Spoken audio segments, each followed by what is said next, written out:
সুপ্রিয় ভিউয়ার্স, এটা হচ্ছে একটা ট্রিম কার্ড। এটা অনেক আগের। দেখেন এখানে লেখা আছে যে এটা স্টাইল নাম্বার, এটা হচ্ছে স্টাইল ডিসক্রিপশন, এটা হচ্ছে সেই স্টাইল অনুযায়ী কত পিস আছে এরকম একটা দেওয়া থাকে এখানে। এছাড়াও এখানে আপনারা দেখতে পাচ্ছেন যে বাইরের নেম, তারপর spread, description, fabric, content, order এবং ডেলিভারি সব কিছু কিন্তু এখানে লেখা আছে। এটা একটা টিম কার্ড এবং টিম কার্ড নিচে prepare by, check by, approve by লেখা আছে। ওকে, এবং উপরে কিন্তু এখানে একটা ডিপিএ লেখা আছে, স্টোর 2200 এরকম লেখা থাকে। যাই হোক, আমরা একটু ভিতরে যাই। দেখতে পাচ্ছেন এটা একটা ট্রিম কার্ড।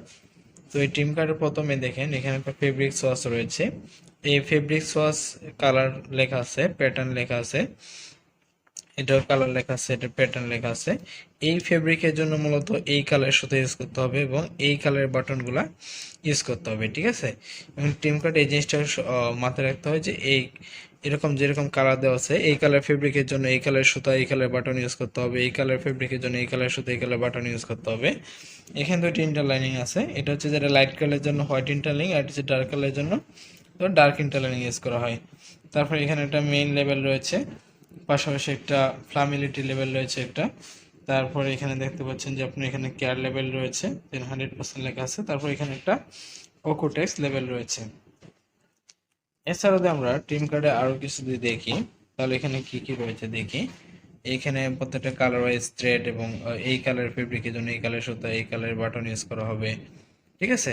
এখানে একটা যে কলার একটা ট্যাপ দেওয়া আছে, তারপর এখানে একটা পলি দেওয়া আছে ওই বাইরের, এবং এখানে একটা নেক টেপ দেওয়া আছে। তারপরে দেখতে পাচ্ছেন ফেব্রিক গুলো কেমন হবে। তারপর এখানে একটা এটা হচ্ছে আপনার যে ফোল্ডিং এর সময় যে লাগিয়ে দেয়, একটা সিলিকা জেল রয়েছে, একটা বাটারফ্লাই রয়েছে, একটা ক্লিপ রয়েছে, টিস্যু পেপার রয়েছে ফোল্ডিং করার সময়। কারণ এটা বুঝতে পারছি যে এই টিম কার্ড আসলে স্ট্যান্ড আপ ফোল্ডের যে সকল কাজ করা হয় সেই স্ট্যান্ড আপ ফোল্ডের জন্য এটা। তারপরে এখানে আরো অনেক কিছু লেখা আছে যে মিসিং, জাপান ফিনিশিং, মানে জাপান আইটেমের জন্য কর্ডবোর্ড মিসিং আছে, তারপর ইনসার্ট বোর্ড মিসিং আছে, প্লাস্টিক বাটারফ্লাই মিসিং আছে, অ্যাডজাস্টেবল প্লাস্টিক নেক টেপ, এটা যেটা হচ্ছে আপনার ওই এটা আর কি প্লাস্টিক নেক টেপ অ্যাডজাস্টেবল হোয়াইট টিস্যু হচ্ছে এটা, যেটা পরে লাগিয়ে নিছে এখানে। তারপর হচ্ছে ইনসার্ট বোর্ড, কলার বোর্ড, কর্ডবোর্ড, এগুলো বাকি আছে। তো এইখানে মোটামুটি আমরা বুঝতে পারলাম যে আসলে টিম কার্ডে কি কি থাকে। তারপরে এখানে দেখেন যে বলছিল যে এই বোর্ডটা এখানে মিসিং ছিল। এটা মূলত বডিটা যখন বাস করা হয় তখন এই বডিটা দেখা হয়। এটা কিন্তু একটা মডেল নাম্বার আছে S2।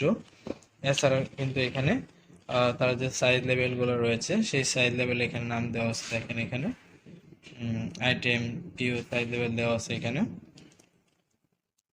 এখানেও দেওয়া আছে আপনার যে যে লেভেলগুলো দেওয়া আছে, সাইজ লেভেলগুলো এখানে দেওয়া আছে। প্রত্যেকটা এখানে মেনশন করা আছে সুন্দরভাবে।